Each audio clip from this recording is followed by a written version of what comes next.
How much responsibility do you feel that you have, particularly guys the alt-right, who, as you say, some of them have enjoyed your work and say, No, I'm not one of you guys. I'm not with you guys. They haven't enjoyed my work. I've definitely read bits on the internet. Read more. Do you think a trans woman is a real woman? I don't really like the way those questions are formulated. I don't know what that means. What do you mean a real woman? Well, I'm asking you, in your mind, it depends what you think a real woman is, but do you think a trans woman is a woman? No. Why not? Because I think that women are capable, generally speaking, of having babies, and they have female genitalia, and they have an XX chromosome, and I think the biological markers are relevant. I'm interested in people being able to have different choices and having equality of outcome. Aha, well, so the overwhelming proportion of people who are in prisons are male. Now, do you want to equalize that, just out of curiosity? What about bricklayers? They're 99% male, and we've got about 3/4 of the population now in universities in the humanities and social sciences are female. Yeah. Are we going to equalize that? And men work longer hours, they work more dangerous jobs, they're more likely to move, they're more likely to work outside. They're more likely to participate in jobs in the STEM fields that are scalable. They make more money for those reasons. And that's all hidden under the idea that the reason that men and women make different amounts of money is because of their gender. It's a very simplistic analysis. Why are you against the use of alternate pronouns?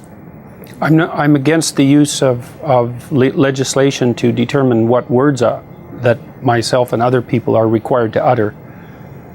But would you use alternate pronouns if a student asked you to? I think I've made my position on that clear already. Well, perhaps not to our audience at home who are just being introduced to this. Would you use alternate pronouns? And why not? Because I don't believe that other people have the right to determine what language I use, especially when it's backed by punitive legislation.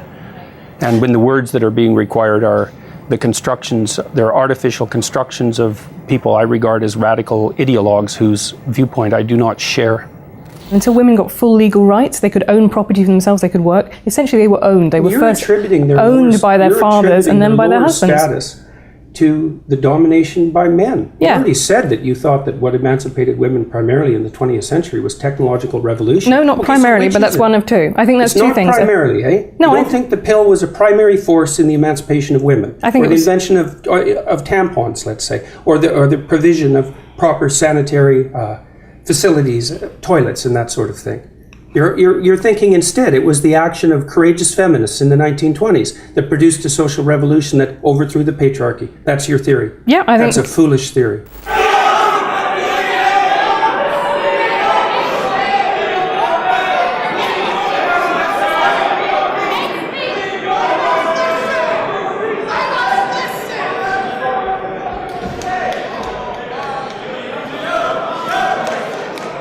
That's pure narcissism at work, by the way.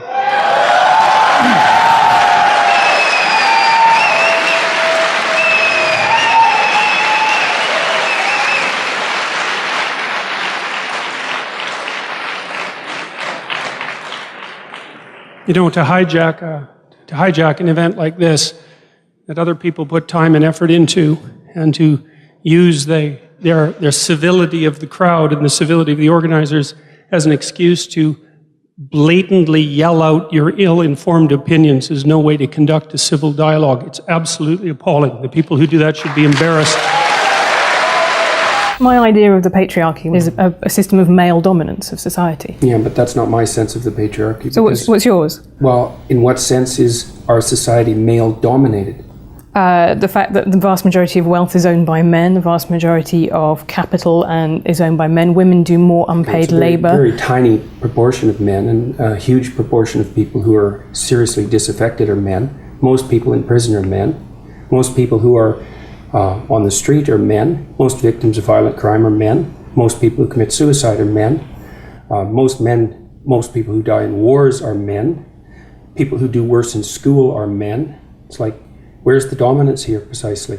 What you're doing is you're taking a tiny substrata of hyper-successful men and using that to represent the entire structure of Western society. There's nothing about that that's vaguely appropriate. But I could say equally well that most rape victims are women. Terrible things happen to people of both sexes. And you could say that with perfect utility, but that doesn't provide any evidence for the existence of a male-dominated patriarchy. I would say that anybody with more than a cursory knowledge of 20th century history who dares to claim simultaneously that they have compassion for the downtrodden and that they're Marxists are revealing either an ignorance of history that's so astounding that it's actually a form of miracle, or a kind of malevolence that's so reprehensible that it's almost unspeakable. Because we already ran the equity experiment over the course of the 20th century, and we already know what the Marxist doctrines have done for oppressed people all around the world, and the answer to that mostly was imprison them, enslave them, work them to death, or execute them. And as far as I can tell, that's not precisely commensurate with any message of compassion. Sorry, tried that, didn't work. We got 100 million corpses to prove it, and that's plenty for me. And if it's not enough for you, well then you should do some serious thinking either about your historical knowledge or about your moral character. Question for Professor Peterson. Why do you feel that someone's personal gender identity and pronouns infringes your free speech? Can one not also argue, based on your interpretation, that professors can use racial slurs in their classroom and that the inability to do so would violate their freedom of speech? There's a difference between saying that there's something you can't say and saying that there are things that you have to say. And I regard these made-up pronouns, all of them, as the neologisms of radical PC authoritarians. Do you understand that? And I'm not a fan of that sort of person. And the reason I'm not a fan of that sort of person is because I've done my homework.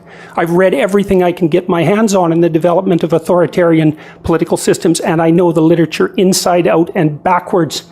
And I am not going to be a mouthpiece for language that I detest. And that's that. This whole patriarchy thing, I think you have no idea how pernicious and dangerous it is. Well, no, I don't. I really don't. Go on. Throughout history have fundamentally cooperated to push back against the absolute catastrophe of existence. A terrible death rate, the probability of chronic starvation, early death, disease, the difficulty of raising children, with all the death that was associated with that, and to look backwards in time and say, well, basically what happened was men took the upper hand and persecuted women in this tyrannical patriarchy. It's absolutely dreadful misreading of history. It's a terrible thing to teach young women, and it's a horrible thing to inflict upon men. When the Marxists say, well, that wasn't real Marxism, what it really means, and I've thought about this for a long time, it's the most arrogant possible statement anyone could ever make. It means, if I would have been in Stalin's position, I would have ushered in the damn utopia instead of the genocidal massacres, because I understand the doctrine of Marxism and everything about me is good. It's like, well, think again, sunshine. You don't understand it. You don't understand it. And you're not that good. And if the power was in your hands, assuming you had the competence, which you don't, you wouldn't have done any better. And even if you had, there would have been someone else waiting right behind you to shoot you the first time you actually tried to do anything good. And that's what happened to all the old guard who ran the damn revolution. Stalin rounded them all up and shot them, along with their families and millions of other people. So even if you do happen to be that avatar of moral purity that you claim implicitly, the probability that you'd get to act out your goodness in relationship to those possessed by your ideology is zero. Is being sensitive to offence such a problem, though? Like, we would have previously called that manners. It's a terrible problem. So imagine you, okay, so the rule is you can't offend anyone, all right? Let's say you're speaking to one person, I can't offend you. All right, fair enough. What if I'm speaking to 10 people? Do I get to offend 1 in 10? How about 1 in 100? How about 1 in 1,000? You're going to come out on stage and you're going to say something important about something vital, and you're not going to offend 1 person in 1,000? Well, you can't say anything about anything important ever without offending probably the person you're talking to. Important speech about important issues, especially contentious issues, is instantly offensive.